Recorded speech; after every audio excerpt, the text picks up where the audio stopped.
njagala okubeera nga nkubageza eggwanga eya Uganda yonna okuviibwako omusajja omukenkufu omuwandiisi w'ebitabo Mwami Tamale Joseph Mirundi.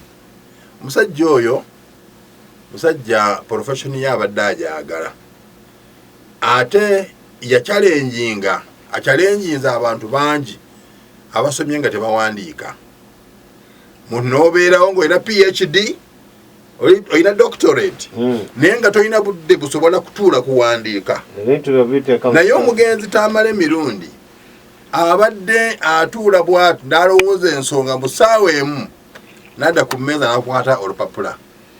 After only 2 days ng'obutabo bufulumye nga butumye n'amannya.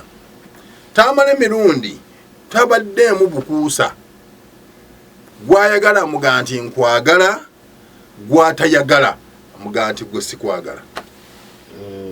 Tamale Mirundi abantu abadde aweze emikwano mu Uganda nga giwera lwa lulimi lwe, ate nga abaddemu n'ebigambo ebijerega ebivuma, naye newankubadde nga abajerega nga Tamale tumunyumirwa.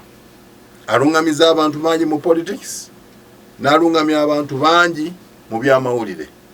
Era Uganda mu kutwaliza awamu egenda kumiisinga omusajja oyo. Omusajja oyo tuyinza okwogera kye boogera nti tajja kuzzikawo. Uganda omusajja oyo abadde w'amaanyi mu field y'amawulire, mu field y'obutalyantamaga ekigambo akyogeranga bwe kiri, oba onyiiga n'onyiiga, n'aba ne research gy'abadde atukolera ng'olaba aba ayambye eggwanga.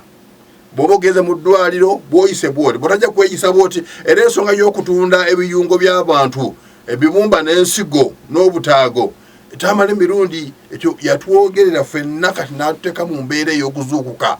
Ntumanya Tamale Mirundi ng'amaze kutuzuukusa. Ntumanya nti bwengenda mu ddwaliro nyina kweyisa bwe nti abaana baffe abakola ebweru mbawarabu abo n'abaalaatinga, bw'olaba ensonga eno n'eno omanya nti ensigo yo gye batwala. N'olwekyo Tamale Mirundi eggwanga tulisaasidde lifiiriddwa omusajja ow'amaanyi. Ne tusaba nti abantu baffe abasomye totula butuuzi awo n'erimuyo, wandiika ebitabo obeere ng'okufa onaaba oleseewo legacy, era nga bwekityo bwe kisaana, naye nga tufiiriddwa omusajja ow'amaanyi. Kitalo nnyo, kitalo ddala. Bannange mukkirize nkomaawo. Wa barakallahu fiikum. Nsigadde ndi Sheikh Lut Sulaiman Wandera, Imam Masjid Nur Mbale, Director ate omusomesa Yusra Islamic Institute.